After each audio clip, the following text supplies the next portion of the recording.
चलते हैं श्रीमद् भागवत महापुराण, जिसमें श्री युधिष्ठिर जी महाराज राजसूय यज्ञ में देवर्षि नारद जी से प्रश्न करते हैं।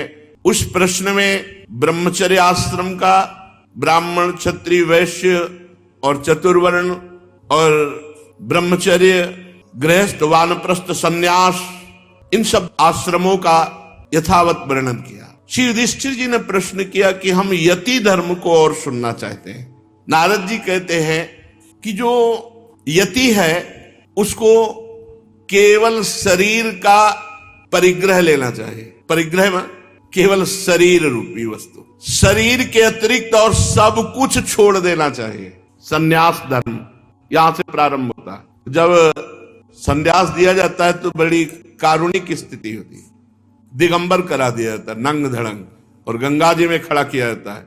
और ये जो पहला सूत्र है कि देह मात्रावशेषिता, ऐसे हाथ उठा के बोलो, कौन है इस जगत में, तुम्हारा क्या है? बोले गंगा में खड़े होकर कह रहे भगवान श्री नारायण के सिवा और कोई नहीं। तब शुरुआत होती है संन्यास धर्म की। जो प्रक्रियाएं हैं संन्यास धर्म की, पहला यहां से कि गंगा में खड़े होकर बोलो कौन है तुम्हारा? बोले भगवान नारायण के सिवा कोई नहीं हमारा। अब यहां से संन्यास प्रक्रिया फिर शुरू होती है उसकी। तो शरीर के अतिरिक्त सब कुछ का संन्यास ले ले। फिर किसी व्यक्ति से अपनापन नहीं, सबके प्रति समान भाव।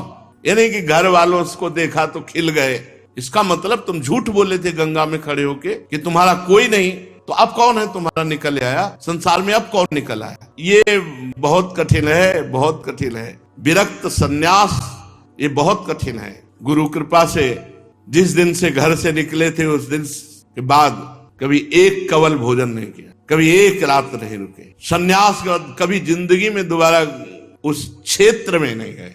उस नगर गांव घर तो बहुत दूर की बात, उस ब्लॉक में नहीं गए।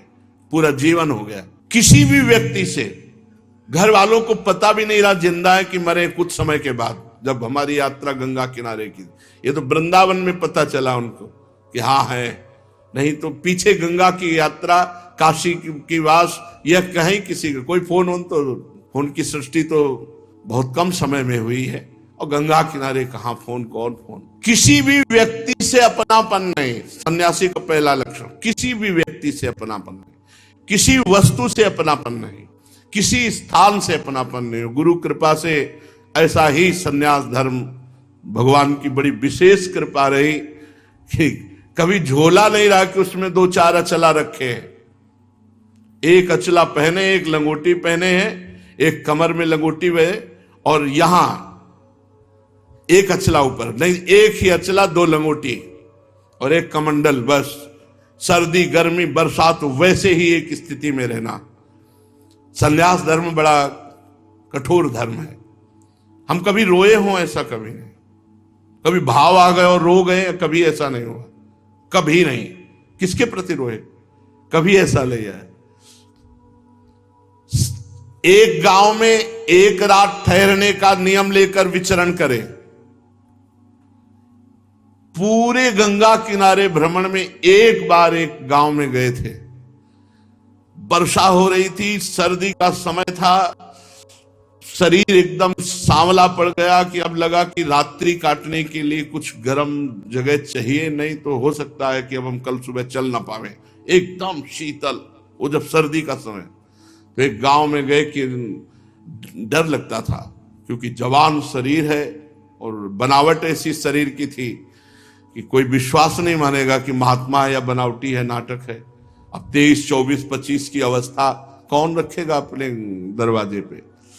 तो गांव के बाहर देखा एक जानवर बंधे हुए थे, तो उनसे कहा कि आप हमें एक रात्रि के लिए वास की व्यवस्था करेंगे? तो उनका हाँ व्यवस्था करेंगे, जहां भैंसे बंधी वही किनारे तुम भी लेट जाओ। उनका हाँ। तो उनका ओढ़ने के लिए तो देखो हम गांव के लोग हैं, कंबल देंगे नहीं, तुम लेके भाग जाओ। तो कहा, तो बोले जो भैंस को उड़ाते हैं वो हम बोरा दे सकते हैं। हमका पक्का दे दीजिए आप। वो बोरा ऐसे डाला तो शरीर गर्म हुआ। हम कहा 4 बजे यहां से निकल जाएंगे, बोरा यहीं मिलेंगे आपको। पूरे गंगा जी की यात्रा में एक ये केवल वास रहा है, नहीं तो वृक्ष के नीचे या किसी आश्रम में ऐसे कभी कंबल ले लिया आश्रम वासियों से, जैसी स्थिति उसी स्थिति, बड़ा आनंद रहता था। ब्रह्मचर्य का एक प्रभाव होता है और लक्ष्य का एक दृढ़ नियम होता है, उसमें एक अद्भुत आनंद रहता है। ये संन्यास धर्म। वस्त्र पहनने में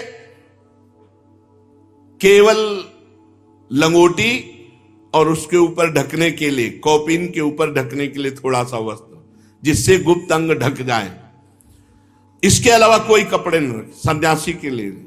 यदि वस्त्र पहने तो पहले तो केवल कौपीनवंता खलु भाग्यवंता, केवल लंगोटी धारण करे। अगर ऐसा है तो जितने से जांग ढक जाए बस उतना वस्त्र एक गमछा की तरह ऐसे धारण करे। हम एक ही वस्त्र ऐसे धारण करते थे जो यहां छाती से बांध ले, बस यही जांग तक जाए, और जब तक कोई आपत्ति ना आवे तब तक कोई दूसरा वस्त्र न ले। आपत्ति का मतलब जैसे भीषण बुखार है, शरीर खूब ठंडी से युक्त हो रहा है, तो कुछ वस्त्र उस समय तत्काल के लिए ले ले, नहीं तो नहीं। आश्रम के चिन्ह केवल दंड और कमंडल।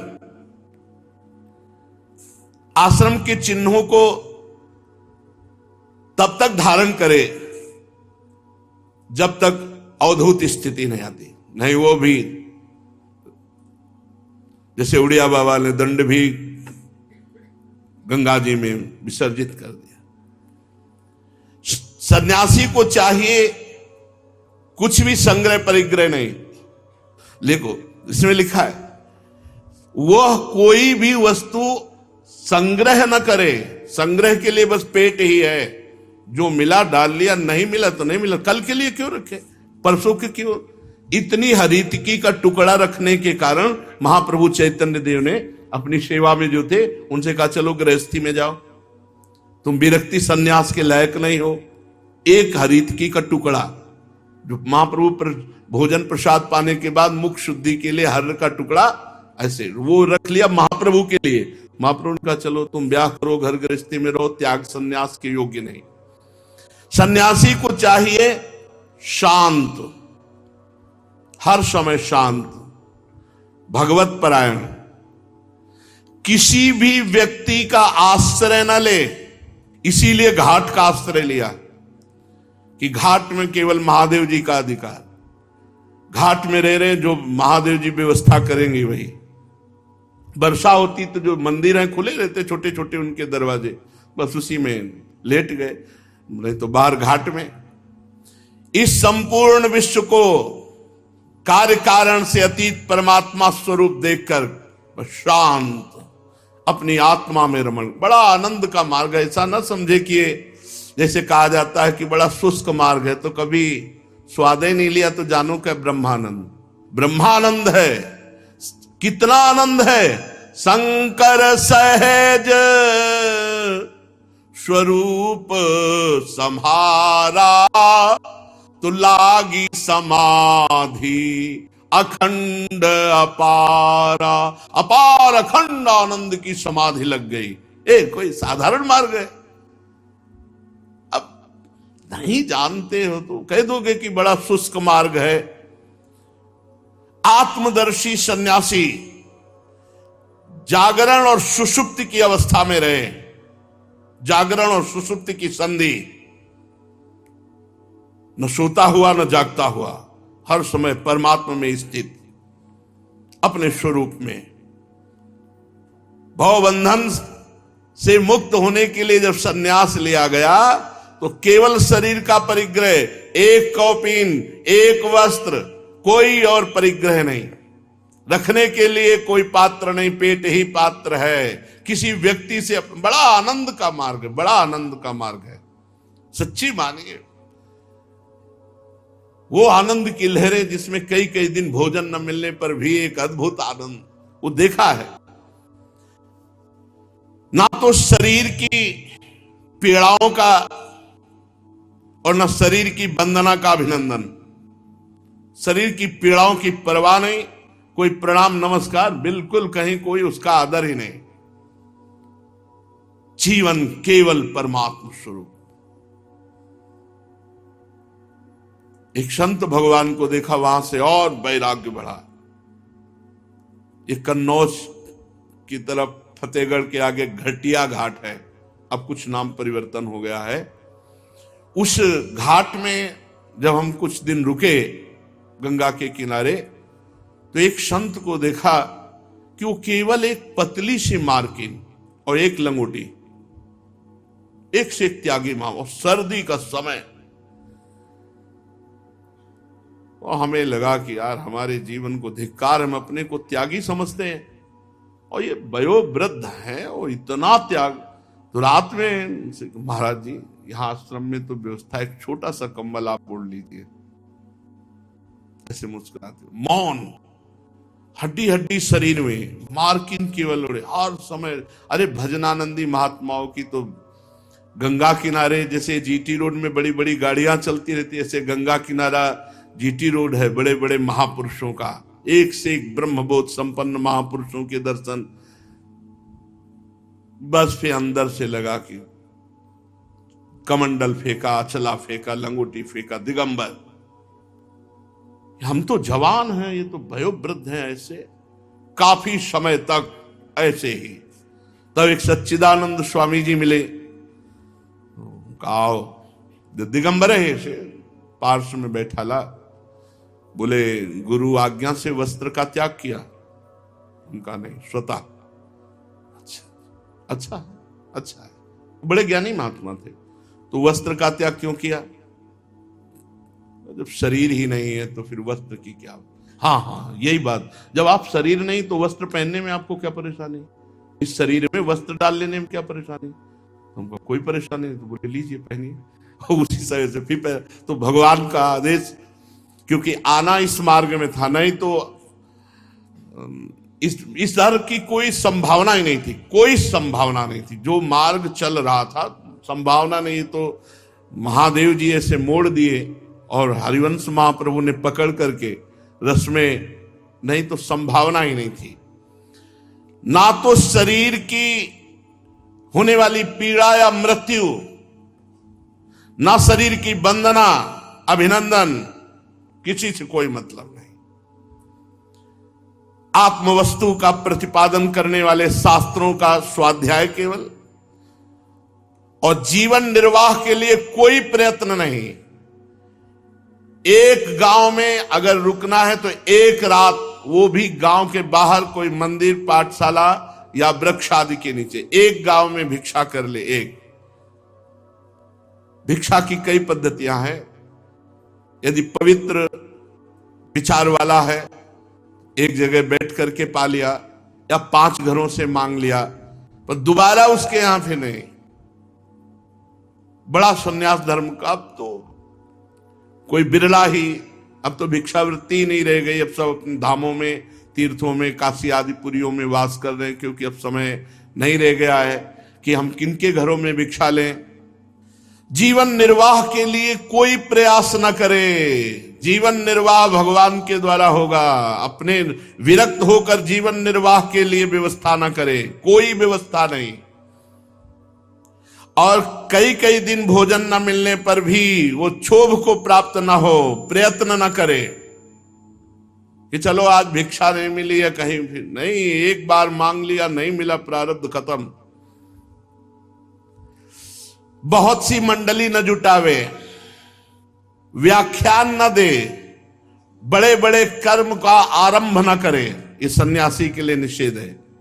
शांत, मौन, समदर्शी, एकांत सेवी सन्यासी अपने रहने के लिए आश्रम न बनावे, निषेध किया गया। अपने रहने के लिए आश्रम न बनावे। साधु के रहने की व्यवस्था ऐसे होनी चाहिए जैसे चूहे ने बिल बनाया और सांप रह गया और अपना निकल गया। ऐसे ही है, अपने ये मेरा है ऐसा कहीं संबंध नहीं होना चाहिए।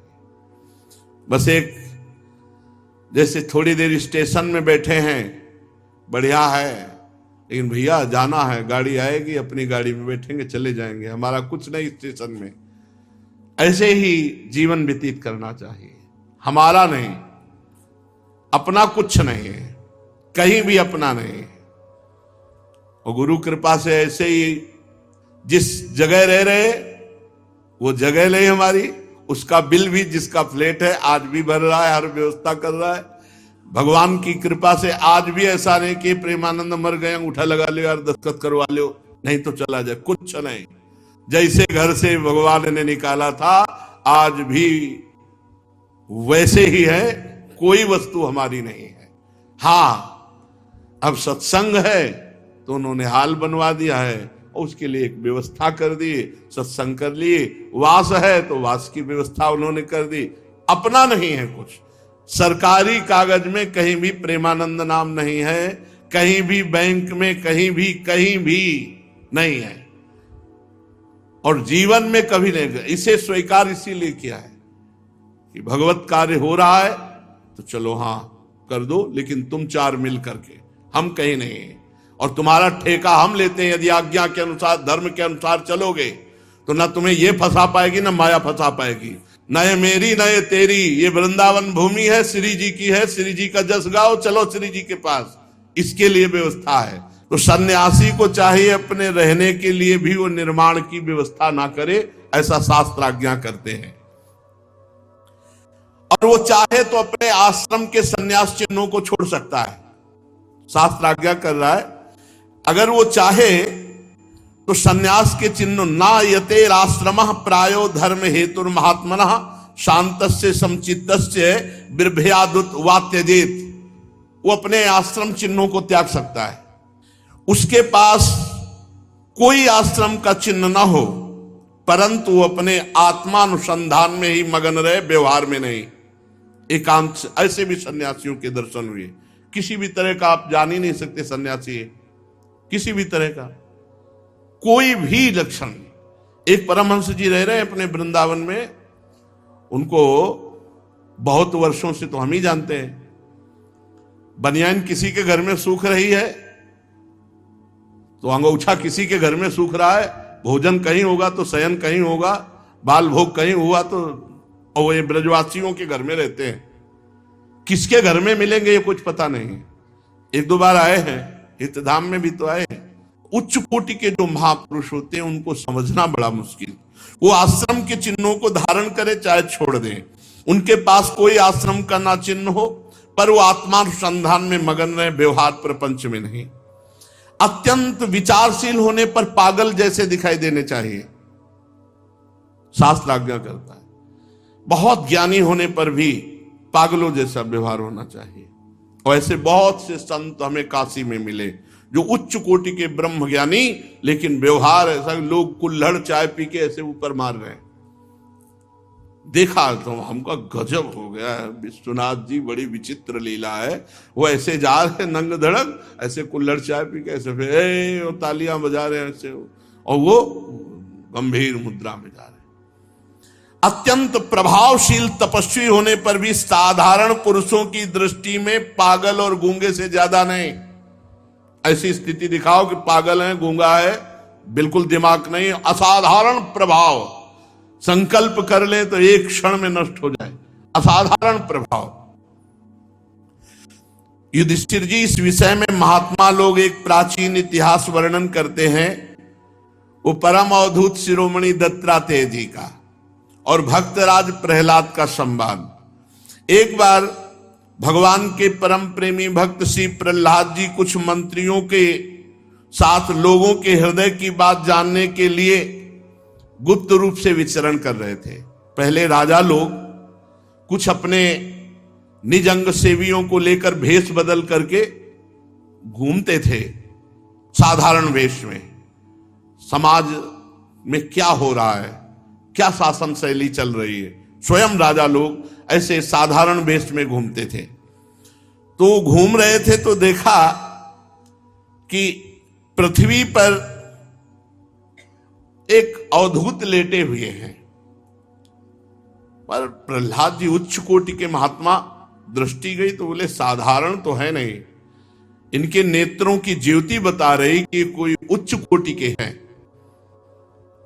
पर कोई आश्रम चिन्ह नहीं, कंठी तिलक कोई कुछ नहीं, बाहरी कोई ऐसी वेशभूषा नहीं जिससे जाना जा सके महात्मा। पर प्रहलाद जी समझ गए कि कोई सिद्ध पुरुष है। भगवान के परम प्रेमी प्रहलाद जी समीप गए और साष्टांग दंडवत प्रणाम किया। विधि पूर्वक पूजा की और ये प्रश्न किया, भगवान आपका शरीर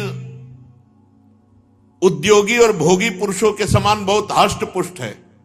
उद्योगी नाना प्रकार के व्यापार आदि करने वाला, अच्छे अच्छे पदार्थ खाने वाला, व्यायाम आदि करने वाला, ऐसा बलिष्ठ आपका शरीर है। संसार का नियम है कि उद्योग करने वाले को धन मिलता है, धन वाले को भोग प्राप्त होता है, भोगियों का ही शरीर पुष्ट होता है जो अच्छे अच्छे पदार्थ पाते हैं। पर आप पढ़े हैं, कोई उद्योग तो कर नहीं रहे, पर आपका शरीर बता रहा है कि बहुत हष्ट पुष्ट है और आपके पास धन भी नहीं है क्योंकि दिगंबर पड़े हो।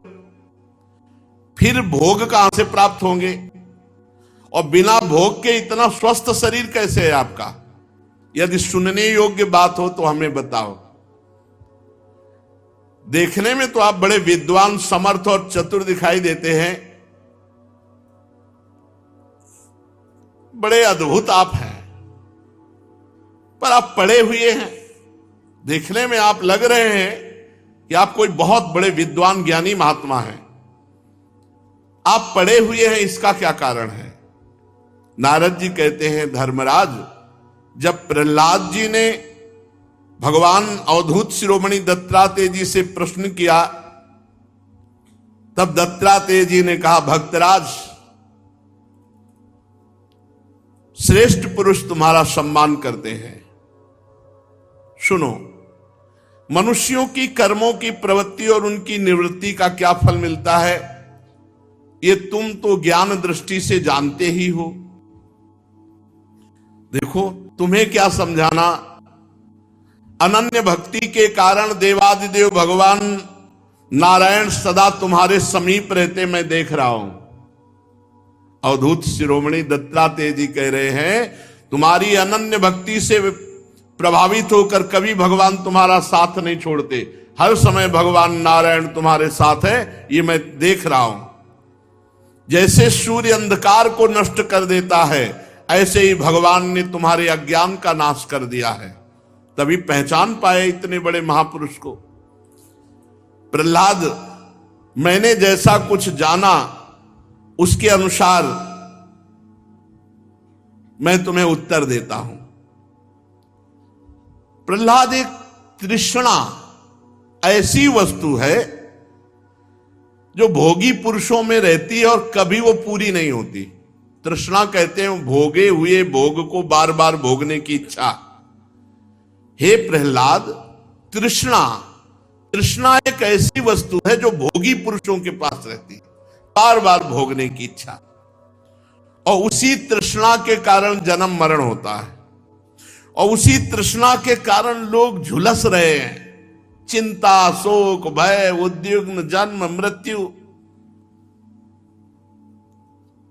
नाना प्रकार की तृष्णा से कर्म करते हैं और कर्म से शुभ अशुभ होते हैं। इसी से उनकी योनियां बदलती रहती हैं और भटकते रहते हैं, कभी स्वर्ग, कभी नरक, कभी तिर्यक योनि, कभी मनुष्य योनि, नाना प्रकार की योनियों में। और ये तृष्णा मेरे में नहीं है। मैं हष्टपुष्ट क्यों हूं? क्योंकि ना भोग की कामना है और न तृष्णा है। जिसके हृदय में तृष्णा नहीं है भोगों की, बड़ा मस्त, जाहिन चाही कबों कछ तुम सन सहज स्नेह। देखो प्रहलाद, संसार के स्त्री पुरुष कर्म तो करते हैं सुख प्राप्ति के लिए कि दुख कभी आए ना, लेकिन उल्टा फल क्यों हो रहा है? वो दुख ही दुख भोग रहे हैं। ये कर्मों का उल्टा फल क्यों हो रहा है वो नहीं समझ पा रहे। सब प्राणी, चाहे स्त्री हो चाहे पुरुष, कर्म करता है सुख के लिए, पर परिणाम में उसे दुख ही मिलता है। स्थायी परिणाम सुख नहीं है। क्यों? क्योंकि सुख तो है आत्मा में, परमात्मा में, भगवान में, और उसके लिए कोई चेष्टा कर नहीं रहा, भोगों में सुख ढूंढ रहा है। समस्त चेष्टाओं की निवृत्ति हो जाए तो परम सुख मिले। देखो देखो, बड़ा सूक्ष्म विषय। हम चेष्टा से सुख चाहते हैं।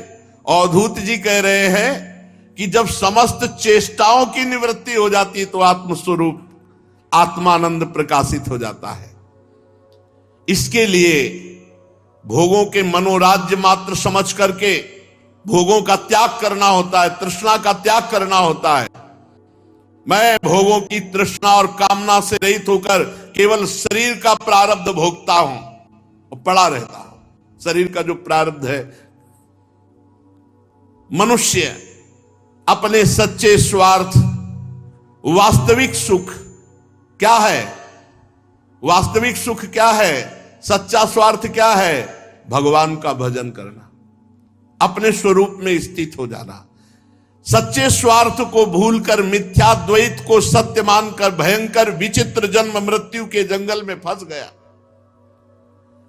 जैसे अज्ञानी मनुष्य जल में उत्पन्न तिनके और सिवार से ढके हुए जल को जल ना समझकर वो प्यासा मरुभूमि में जो जल दिखाई दे रहा उसमें जा रहा जहां एक बूंद जल नहीं, ऐसे ही मल विक्षेप आवरण इन तीन से ढका हुआ आत्मानंद, इसको छोड़ करके वो विषयानंद में जहां मरुभूमि एक बूंद जल नहीं, ऐसे विषयानंद में जहां एक बूंद आनंद नहीं, पूरा जीवन उसमें खो रहा है।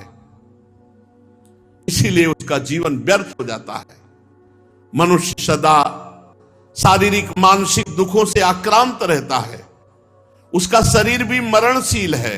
बड़े बड़े श्रम करके वो धन इकट्ठा करता और मरकर यहां से चला जाता है, कोई लाभ नहीं। ये लोभी, ये भोगी, ये मोही, ये दुख ही दुख भोगते हैं। भय के मारे उनको नींद नहीं आती, धन की चिंता से नींद नहीं आती, भोगों की कामना से उन्हें विश्राम नहीं मिलता। जो धन के लोभी हैं, राजा, चोर, शत्रु, स्वजन, पशु, पक्षी, याचक और काल से यहां तक कि कहीं मैं भी भूल न कर बैठूं, अधिक न खर्च हो जाए, इस आशंका से वो जलते रहते हैं। बुद्धिमान मनुष्य को चाहिए शोक, मोह, भय, क्रोध, राग, कायरता, श्रम का शिकार ना होना पड़े। इसलिए भोग, धन, नाना प्रकार की तृष्णा, इनका त्याग कर दे, नहीं तो दुख ही दुख हाथ लगेगा। मैं सबसे मस्त रहता हूं, न धन की चिंता है, न किसी से मोह है, और न मैं शरीर की चिंता करता हूं। इसका प्रारब्ध है जो हो जाता है। कभी कभी अच्छे पदार्थ मिल गए, कभी भूखे रह गए, शरीर का प्रारब्ध। इस लोक में सबसे बड़े गुरु हैं मेरे अजगर और मधुमक्खी। वो 24 गुरुओं की एकादश स्कंद में है। इसमें कह रहे प्रहलाद जी से कि मेरे सबसे बड़े गुरु हैं अजगर। अजगर करे न चाकरी, पंछी करे न काम, दास मलूका कह गए सबके दाता राम। अवधूत पड़े हैं, संयोग बना कोई बहुत सुंदर सुंदर मीठा पदार्थ, ये सब पवा दिए। संयोग नहीं बिना कई कई दिन तक भूखे पड़े रहे। शिक्षा हमने ली वैराग्य की और संतोष की। देखो, मधुमक्खी शहद इकट्ठा करती है, परंतु दूसरे लोग उस शहद का भोग करते हैं। इसलिए ये जीवन भर धन इकट्ठा करते हो, भोग दूसरे लोग करते हैं। मैंने मधुमक्खी को गुरु बनाया, उससे शिक्षा ली कि साधु को कभी कुछ इकट्ठा नहीं करना चाहिए, मस्त रहना चाहिए, मस्त रहो। शरीर का प्रारब्ध है। अगर यहां तुम्हें भोजन नहीं लिखा प्रारब्ध में, तो कुछ ऐसा तिकड़म आ जाएगा कि आप भोजन नहीं करोगे, या आपके मन में आ जाएगा कि 2 दिन भोजन नहीं करेंगे। क्यों? प्रारब्ध होगा इसलिए। और अजगर से मैंने शिक्षा ली कि जैसे वो निश्चेष्ट पड़ा रहता है, आहार स्वयं आ जाता है नजदीक, ऐसे साधु को रहना चाहिए। आहार स्वयं आ जाएगा, अपने आप आ जाएगा, विश्वास कर लीजिए, व्यवस्था अपने आप हो जाएगी।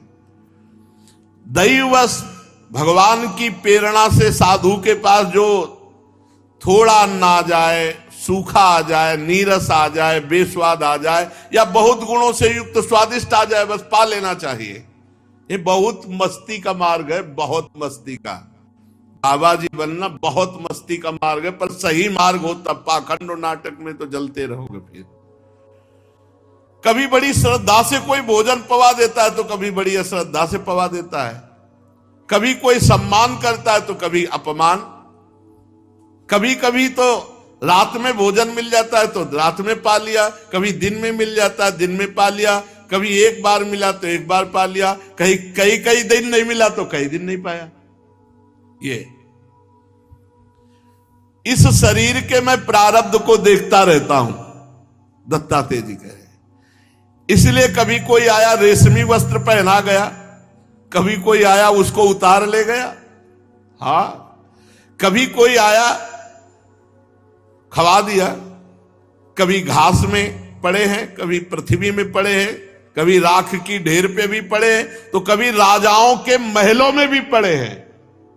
ये दैत्यराज कभी शरीर को बहुत नहा धोआकर चंदन वस्त्र फूलों के हार सजा, और कभी पिशाच की समान नंग धड़ंग ऐसे विचर रहे। मैं ना किसी की निंदा करता हूं, ना स्तुति करता हूं, ना कोई चेष्टा करता हूं, ना कोई तृष्णा करता हूं, ना कोई कामना करता हूं, एक परमात्म स्वरूप में स्थित रहता हूं। यह अद्भुत स्थिति है। सत्य के मार्ग में चलने वाले उपासक को चाहिए किसी भी तरह की कोई कामना चित्तवृत्ति में ना आने दे। शरीर का प्रारब्ध जैसा होगा भोग लेगा। हम इसको देखेंगे, केवल दृष्टा है, हम कोई भोगता नहीं है। मन को सदैव परमात्मा में स्थित रखे, सदैव परमात्मा में, भोगों में नहीं। प्रहलाद, मेरी आत्मकथा तुमने पूछा था कि तुम इतने स्वस्थ क्यों हो? क्योंकि मैं प्रसन्न रहता हूं, कोई कामना नहीं करता, कोई तृष्णा नहीं करता, कोई क्रिया नहीं करता, कोई चाह नहीं करता। हर परिस्थिति, चाहे मान अपमान वाली, सुख दुख लाभ हानि वाली हो, उसमें समान आनंदित रहता हूं। नारद जी कहते, प्रहलाद जी ने पुनः अवधूत शिरोमणि दत्तात्रेय जी को प्रणाम किया, उनकी पूजा की और आशीर्वाद लेकर वो अपनी राजधानी को गए। तो यति को चाहिए, साधक को चाहिए, बैरागी को चाहिए कि एक शरीर मात्र का केवल परिग्रह और तन ढकने के लिए वस्त्र और इसका प्रारब्ध देखता रहे। कभी अपमान हो रहा है तो, कभी सम्मान हो रहा है तो, इसका प्रारब्ध है, इसको भोगने दो। तुम निरपेक्ष रहो, तुम शांत रहो, तुम मान अपमान में लिप्त मत हो जाओ। कभी अच्छे पदार्थ मिल रहे हैं तो निरपेक्ष होके पाओ, कभी सूखे पदार्थ मिल रहे हैं तो निरपेक्ष होके पाओ। शरीर को देखो कि ये इसका प्रारब्ध है, आज पवाया जा रहा है। ऐसे मस्ती में रहने के लिए वैराग्यवान, ये जो निवृत्ति मार्ग है, महासुख का मार्ग है। कोई चिंता नहीं, कोई चिंता नहीं। निश्चाह मिटी चिंता मिटी, मनुआ बेपरवाह। जिनको कछु न चाहिए वो शाहन के साथ। और अगर गृहस्थ में भी ऐसे हो जाए, कोई चिंता नहीं, भगवान का भरोसा, अपने कर्तव्य का पालन और खूब नाम जप, तो उसको भी वही गति मिले जो एक अवधूतों को गति मिलती है, जो परमहंसों को गति प्राप्त होती है, वही गृहस्थों को भी गति प्राप्त हो। अपने कर्तव्य का पालन करते हुए, भगवान नाम जप करते हुए, सारे कर्म भगवान को समर्पित कर दे, इसके परिणाम में उसे भगवत प्राप्ति हो जाएगी। शेष चर्चा आगे। श्री राधा वल्लभ लाल।